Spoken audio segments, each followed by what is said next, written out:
What up, y'all? Appreciate you hanging out, showing up, listening to my dumb ass, like and subscribe. Sorry. Yeah, so remember back when the Ponies and the Donkey Unicorns were talking shite? They're like, oh, blee, blee, blee, y'all waiting for tools. Y'all waiting for tools. Well, guess what? The tool truck just showed up. The tool truck just pulled up in front of the building, son. The tools are here. And here's the thing about the tools. The Xbox Series X, we're going to talk about the X specifically right now. The S, not so much, but the X was engineered with these future technologies, these future tools, if you will, in mind.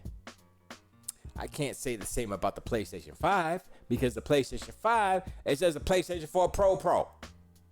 PlayStation, it's a Super PlayStation 4 Pro. That's what it is. And so, with the foresight, it seems like Microsoft really thought about this generation and said, okay, well, we're gonna do a super console. It's gonna be, we're gonna future-proof it kind of, so we don't have to make a Series X version. They already have the X, and it came out first, right?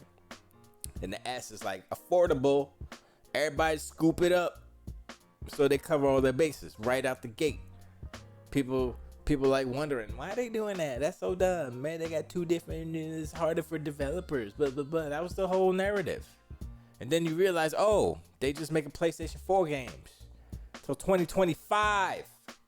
My goodness, every time I think about that, I'm like, I'm so glad I'm not a pony. I would be so angry right now. I'm like, why did I spend all this money for a PlayStation 4 Pro? Y'all just changed the sticker. Y'all changed the box. The packaging is so cheap. The whole console's cheap. Underdesigned. Overclocked. It's not a good look. Anyway, we talk about Super Resolution 2 right now. And it's the tools. And my good friend Jez Corden from Windows Central blip blop this up real quick. Next generation failure after Super Resolution making its way to Xbox Developer 2 set. And so it's like the DLSS on Nvidia side and stuff. It's the same. It's basically the same thing. I think they've caught up in a way to what they were doing or what they have been doing. And so what it does for you guys who don't know, most of y'all know, but I'm gonna say it anyway. So basically, it's I don't know if it's temporal, but whatever. It upscales a lower resolution, blah blah blah words. It upscales a lower resolution to what is perceived by the eyeballs, the ojos, as a higher resolution. They put side by side native 4K to this 1080p upscale super resolution, FSR 2, and they look very close. Yes, there is some artifacting, but it's very minimal, and for the untrained eye, if you're not looking for them specifically, you won't notice them because that's how good this stuff is, right? So this changes on the Xbox side. It changes the power narrative because what has been happening, and I don't think anyone realizes this, but they will as soon as I say this. The PlayStation 5 has been doing the same tricks that the PlayStation 4 was doing. What do I mean by that? Checkerboard rendering. And this is what we're basically talking about. This FSR 2, the super resolution stuff, is a different version of what the checkerboard rendering is, right? PlayStation 5 is still using those old tricks. They're not doing this yet. Will they do this? Maybe not, because checkerboard rendering is kind of baked into their APU, right? I mean, the API. So I'm not sure. It might actually be hardware too. I'm not sure. I think it was on the PlayStation 4, and that's why it works so well. It might be in the PlayStation 5 too. So why would Sony and the developers over there switch to this, FSR 2, when they already have a hardware solution for the same thing, right? Who knows? But now Xbox is going to be doing those same tricks, those same smoke and mirrors, so that the performance will be, so the boxes will be more performant regardless of the box, And so it's the same thing like when all these comparisons. Oh, the PlayStation 5 version is better. How can they do it? And then, oh, what happened to all those 12 teraflops and stuff? Well, we're seeing some of that bore out now. You look at Forza Motorsport with the in-race ray tracing, something that the PlayStation 5 cannot do because they did not do it on Gran Turismo 7. Now you ask yourself, why wouldn't they put ray trace reflections? They did it in Spider-Man. Why can't they do it in Gran Turismo 7? That's a good question. I would say that they didn't have enough power or something. I mean, that would be the only reason, right? Because it's like, well, if you got enough power in your box, in your dev kit and stuff to make it happen, and you don't do it, how does that make sense? It doesn't make sense. Or they're not using checkerboarding, and they want to go the true resolution, 4K 60 or whatever, and they say, well, we want it to be pure graphics, so we can't do the ray tracing. But Forza did it. Now, is Forza using FSR 2? Maybe.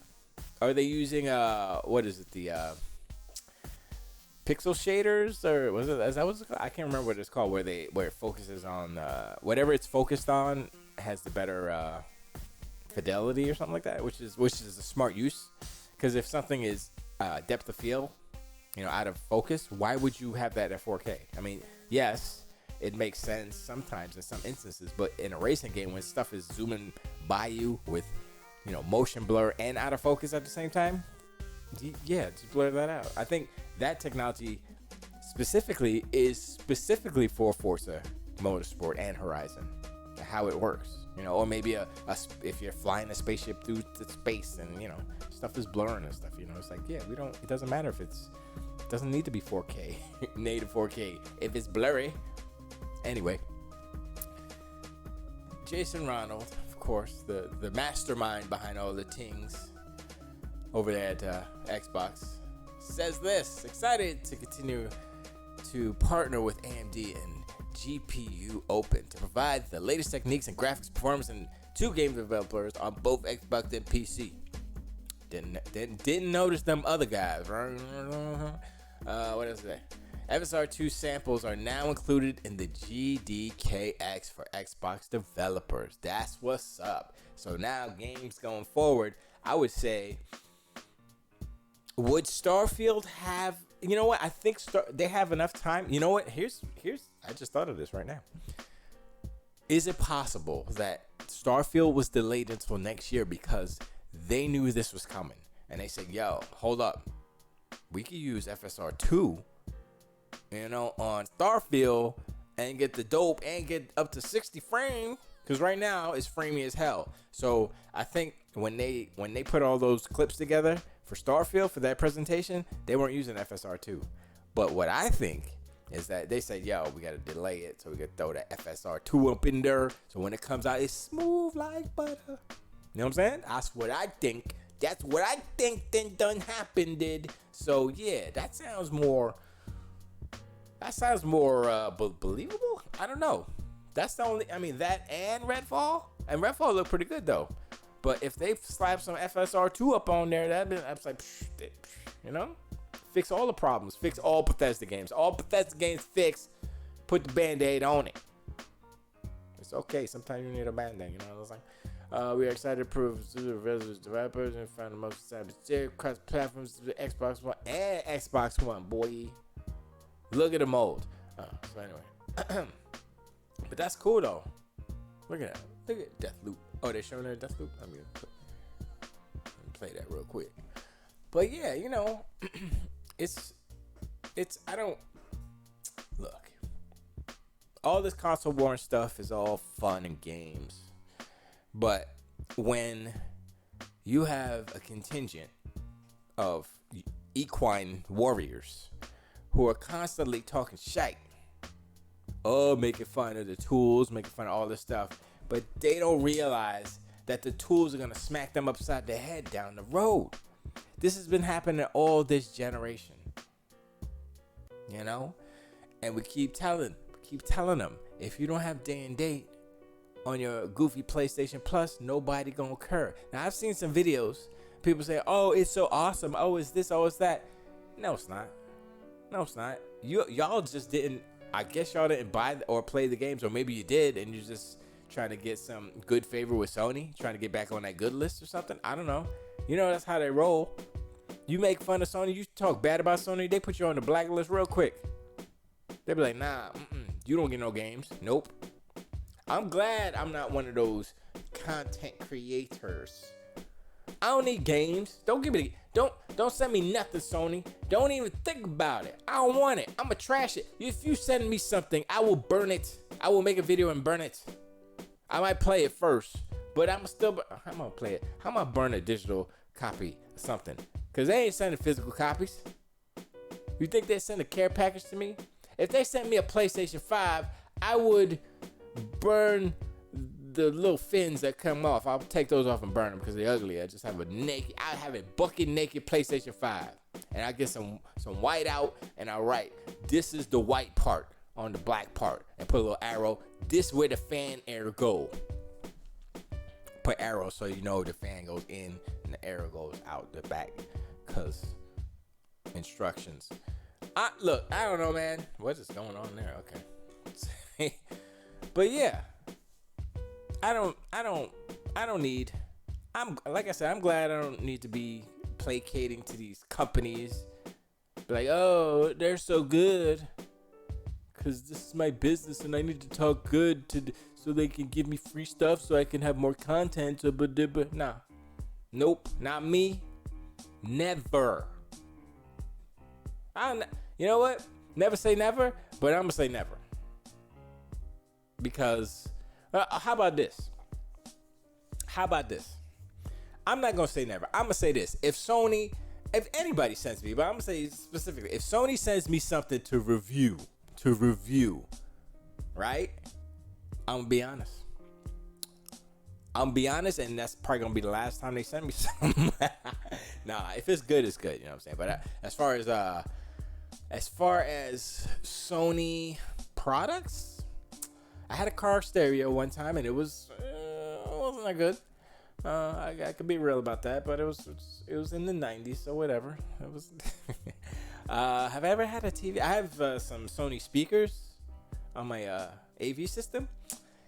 They're all right. I had some techniques that I think were better, honestly, but whatever. I have the Sonys now, so I'm gonna rock with them until I get something better. I do plan on getting something better because I've seen some ones that are like, oh, they look real good. And you don't need these big old 10-inch speakers. You know, you could get 5 inches, slap those on the wall, perfectly perfect. You know what I mean? So like the back of the day with all the big giant speakers, you don't need that no more. So, but anyway, I know it's tangent time, but I'm just saying this Fidelity FX stuff is pretty cool. The tools is coming. It's the generation is about to start. 3 years later, it's literally starting next year when Starfield is the start of the new generation, next generation of this generation that started already, but it's really the start. You notice nobody's like, oh yeah, Ratchet and Clank. Nobody's talking about those games no more. They come out, splash, flash, disappear. And that's the main problem with Sony. That's why they said, oh, we're going to do all these service games and stuff. Because they want to be relevant all the time, not just when a game comes out and then they have to do another game and another game and another game. They have no game that is relevant all the time. Meanwhile, Microsoft, Xbox, they got games. They got Minecraft, always relevant. They got, I'm going to say Halo. It's still a good game. They in a rough spot real quick, but they'll get there. But that's going to be another one too. Forza Horizon, another one. Forza Motorsport is going to be the new one. Sony got to catch up. People don't like to hear that. Sony's playing catch up. They are playing catch up. Why do you think they did that PlayStation Plus garbage? It's like, what is this? And people are like, oh, it's so good. It's like, yeah, I don't believe you. I don't believe y'all trying to win favor on Sony, but whatever. That's their game. That's how they get paid. So I ain't gonna get on them too hard about that. But I see what's going on. So It's all good in the hood. But I appreciate y'all hanging out with me. This is my dumb ass. Go in the comments, make fun of me, do all the things, say words. I appreciate y'all. Look at all the comments. I like them, and I'll occasionally even comment back. But I appreciate y'all, and I'll see you on the next one. Tilt the way.